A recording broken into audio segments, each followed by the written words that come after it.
نحمده ونصلي على رسوله الكريم أما بعد قال الله سبحانه وتعالى في كلامه المجيد أعوذ بالله من الشيطان الرجيم بسم الله الرحمن الرحيم وَلَقَدْ بَعَثْنَا فِي كُلِّ أُمَّةٍ رَسُولًا أَنِ اعْبُدُوا اللَّهَ وَاجْتَنِبُوا الطَّاغُوتَ وقال رسول الله صلى الله عليه وسلم لا يؤمن أحدكم حتى أكون أحب إليه من والده وولده والناس أجمعين رواہ البخاری۔ اللہ تبارک و تعالیٰ کا ارشاد ہے، ہم نے ہر امت میں ایک رسول بھیجا ہے یہ پیغام دے کر کے کہ لوگوں اللہ کی عبادت کرنا اور بتوں، طاغوت اور شیطان کی پرستش سے بچنا۔ اللہ کے رسول صلی اللہ علیہ وسلم نے ارشاد فرمایا، تم میں سے کوئی شخص اس وقت تک مومن کامل نہیں ہو سکتا جب تک کہ میں اس کے نزدیک اس کے ماں باپ سے، اس کے بیوی بچوں سے اور تمام لوگوں سے زیادہ محبوب نہ بن جاؤں۔ آہ وہ مردان حق وہ عربی شہ سوار، آہ وہ مردان حق وہ عربی شہ سوار، حامل خلق عظیم صاحب صدق و یقین۔ محترم حضرات، انبیاء کرام کی بعثت کے دو اہم مقاصد رہے ہیں۔ اللہ کے نبی صلی اللہ علیہ وسلم کو اللہ تعالیٰ نے مبعوث فرمایا، آپ کی بعثت کے بھی دو اہم مقاصد قرآن کریم نے بیان کیے ہیں۔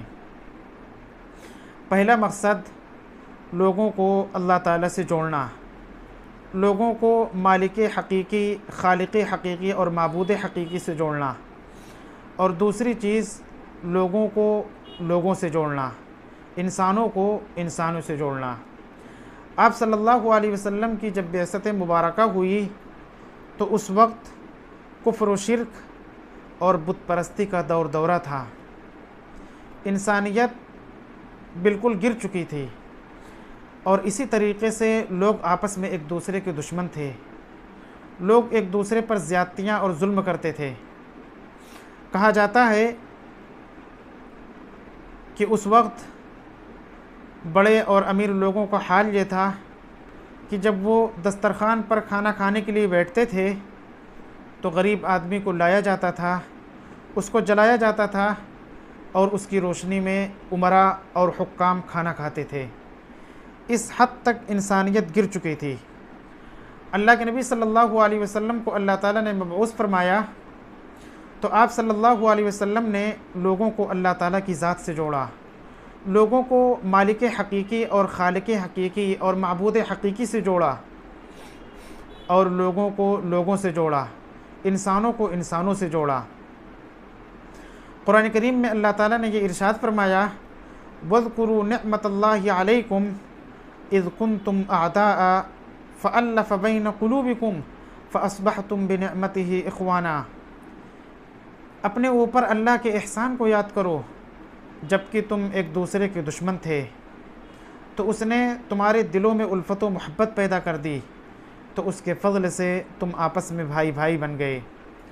وَكُنْتُمْ عَلَى شَفَا حُفْرَةٍ مِّنَ النَّارِ فَأَنْقَذَكُم مِّنْهَا، اور تم جہنم کے گڑھے کے کنارے پر پہنچ چکے تھے تو اس نے تم کو اس سے بچا لیا۔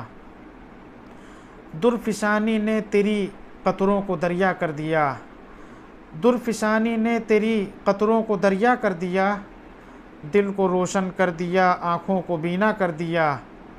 خود نتے جو راہ پر اوروں کے ہادی بن گئے، خود نتے جو راہ پر اوروں کے ہادی بن گئے، کیا نظر تھی جس نے مردوں کو مسیحا کر دیا۔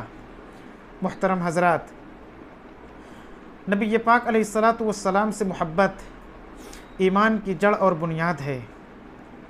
کسی سے محبت تین چیزوں کی بنیاد پر ہوتی ہے، خوبصورتی کی بنیاد پر ہوتی ہے، کمال کی بنیاد پر ہوتی ہے، احسان کی بنیاد پر ہوتی ہے۔ اللہ کے نبی صلی اللہ علیہ وسلم کے اندر یہ تینوں صفتیں سب سے بڑھ کر بدرجہ اتم موجود ہیں۔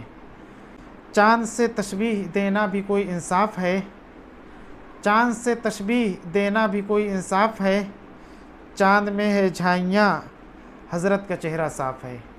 آپ صلی اللہ علیہ وسلم کو خوبصورتی میں بہت اعلیٰ مقام عطا کیا گیا، اور آپ سے بڑھ کر ہم سب پر کس کا احسان ہوگا؟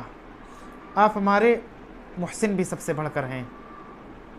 جب آپ کے اندر محبت کی تمام علامتیں موجود ہیں تو آپ سے محبت بھی سب سے بڑھ کر ہونی چاہیے۔ صحابہ کرام کو اللہ کے نبی صلی اللہ علیہ وسلم سے سب سے بڑھ کر محبت تھی، ماں باپ سے بھی زیادہ، بچوں بھی سے بھی زیادہ، بیویوں سے بھی زیادہ، اور تمام لوگوں سے زیادہ۔